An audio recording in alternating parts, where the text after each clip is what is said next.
ಪಾನಂಗಡಿ ಪಾನಂಗಡಿ ಪ್ರಶಾಂತ್ ಅಂತ ಗೂಡಂಗಡಿ ತೆಗೆದು RCC building ಕಟ್ತಾರಂತ ಹೇಳಿ 50 ಲಕ್ಷ ತಗೊಂಡಾರ.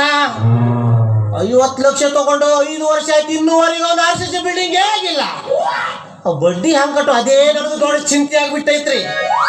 ಈ ಬಡ್ಡಿ ಅವರ ಎಲ್ಲೋ ದಂಧಿ ಬೇಡ ಅಂತ ಹೇಳಿ ಈ ನಮ್ಮ ಸಾವುಕಾರ ಅದಲ್ಲಲ್ರಿ ಅವನ ಜೊತೆ ಕೈ ಕೆಳಗೆ ಕೆಲಸ ಮಾಡ್ತೀನಿ ಅಂತ ಹೇಳಿ ಕಟ್ಟುಕೊಂಡು ನಾನು ಹೆಂಡತಿ ತವರ ಮನೆಗೂ ಓಡ್ ಹೋಗ್ಯಾಳ್ರಿ.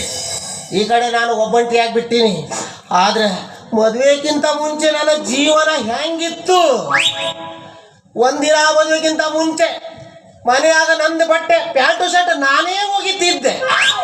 ಬಟ್ಟೆ ಪ್ಯಾಂಟು ಶರ್ಟ್ ಒಗಿತಿರ್ಬೇಕಾದ್ರೆ ನಮ್ಮ ವೈಫರ್ ಬಂದ, ಬಡ್ಡಿ ಮಗನೇ ಇದೇನೋ ಮಾರೇ ನೀ ಪ್ಯಾಂಟ್ ಶರ್ಟ್ ಒಗಿತಿ, ಮೋದಿ ಕಡೆ ಸಾಯೋ ಅಂದ.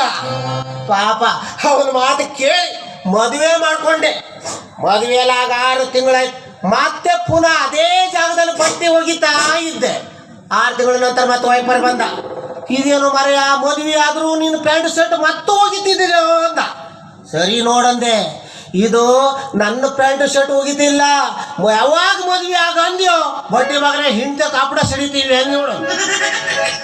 ನಿನ್ನ ಮಾತು ಕೇಳ ನಾನು ಮದುವೆ ಆಗಿ ನನ್ನ ಪರಿಸ್ಥಿತಿ ಹಿಂಗಾಗಿ ಹೋಯ್ತು.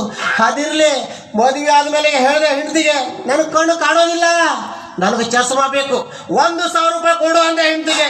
ಹೆಂಡತಿ ಅಂದ್ಲು, ನೋಡು ಈ ಜಗತ್ತಿನಲ್ಲಿ ಈ ಪ್ರಪಂಚದಲ್ಲಿ ಈ ವಾಡೆ ಮೇಲೆ ನನ್ನಂತ ಸುಂದರಿ ಯಾರು ಇಲ್ಲ, ಮತ್ತೆ ಯಾಕೆ ನಿಂಗೆ ಚಸ್ಮಾ ಅಂದ್ಲು. ಆಯ್ತು, ಅದ್ರ ಪಾಪ ಹೆಂಡತಿ ಮಾತು ಮೀರ್ಬೇಕಲ್ಲ. ಆದ್ರೂ ಅಂದೆ, ನೋಡು ನಾನು ದೂರದ ನಾಟಕಕ್ಕೆ ಹೋಗ್ಬೇಕು, ದೂರದಿಂದ ಬಂದ್ರೆ ನನಗೆ ಏನೂ ಕಾಣುದಿಲ್ಲ, ನಾನು ದೂರದೃಷ್ಟಿ ಕಾಣ್ತಾನಿಲ್ಲ, ಚಸ್ಮಾ ಬೇಕೇ ಅಂದೆ.